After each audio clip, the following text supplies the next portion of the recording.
All right, I'm back with another concert review. This one's going to be a little bit different, and it goes back about 2 months now. It will be James Carothers, who I saw in downtown Nashville.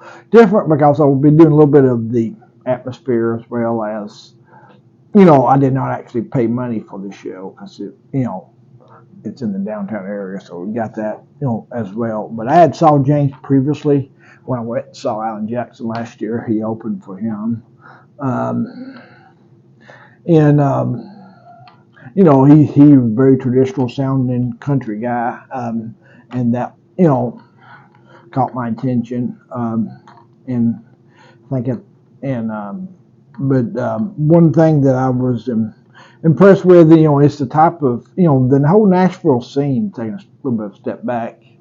As much as I love country music, I struggle with finding a place to listen to music there because the downtown strip is just not my scene. It's completely packed, it's touristy, it's crowded.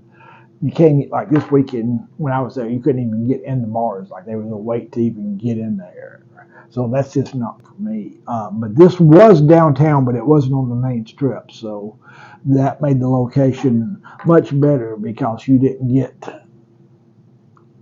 as much into that. You still had to get there, but as far as the, you was able to get a seat and that kind of stuff. And also my cousin Kelly that was with me, he's not really into country music. Like he likes some stuff, but like the Grand Ole Opry had a good lineup that night, but like he didn't even know who those people were, so I wasn't going to ask him to pay $75 for a Grand Ole Opry ticket. So it's one reason why we decided to come here. But I had followed James online after I saw him, so I did want to go see him in another venue, and this was so once I decided I was going, that was what I wanted to make sure I did see him. And it's the type of venue, you're not going to get the big production sets and shows and that kind of stuff. You had a fiddle player who used to be with Daryl Singletary, I think his name was Andy, maybe. And he had another guitar player.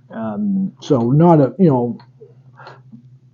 and then, but, he did sing type of environment where you do hear a lot of cover songs, which one kind of funny story was that, like I said, Kelly, my cousin, played some country songs on the way down there, and even though he's not really a country fan, every song I think he liked and played, James happened to cover. So that was, kind of ironic, like Chattahoochee and some of the Alabama songs and that kind of stuff. But, one thing I think does set James apart is that it's not just the cover songs. He does good at his own original songs. I think I got 5 of his on my playlist. The two I think that stuck out to me that he played that night were Back to Hank and Saturday Night Live. Back to Hank's got I think that's probably his most popular one. It's got 2 million views. Something is when if you're at a venue, I think I didn't know every song you played, but if you're at a venue, sometimes if it's real noisy and loud and you're not familiar with the songs, you can be kind of hard to understand what they're saying, and that was not the case here. You could hear even his original songs you may not have known, you would still understand it, so I think that was a plus. But another cool moment was I got to talk to him. He does actually follow the channel, I believe, and he was able to talk to him for a bit. And he, super nice guy and friendly. And, it's always what you want to see. The place, like I said, even that was the Martin's Barbecue about a block or so away from downtown. But one downside is that we didn't stay downtown just because the hassle of the expenses is just way too expensive. So you do have to deal with the hassle of getting to downtown somehow, and we took an Uber or paid for parking and crowds and traffic, so that's something that may not be something you want to do a lot depending on what type of thing you're looking for. But one thing about was real But the food was solid. I kind of screwed up a little bit. I was disappointed in the barbecue sandwich, which I think was actually the cheapest thing on the menu, so it was probably my mistake.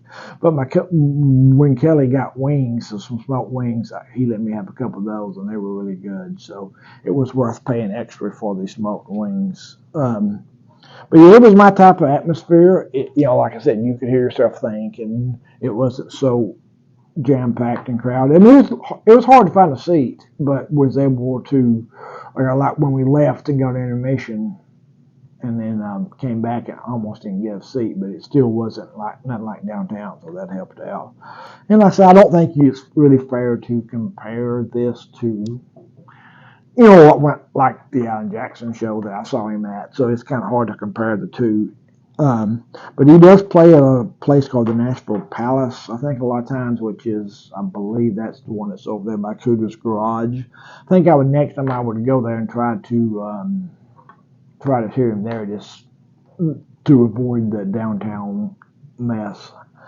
But yeah, really fun show. Would definitely recommend James if you're watching this. You probably like traditional country music like I do. And James' voice is very country. The kind of country that you don't really hear on radio because he got the good southern accent and that kind of thing. And it was a really fun show. And some of the videos I almost didn't upload because I caught myself singing along and it kind of ruined the quality of it. So I kind of apologize for that one. But yeah, good show. I think I would say 9 out of 10. I would go to it again next time I'm in Nashville.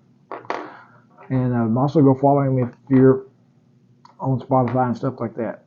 Like and subscribe.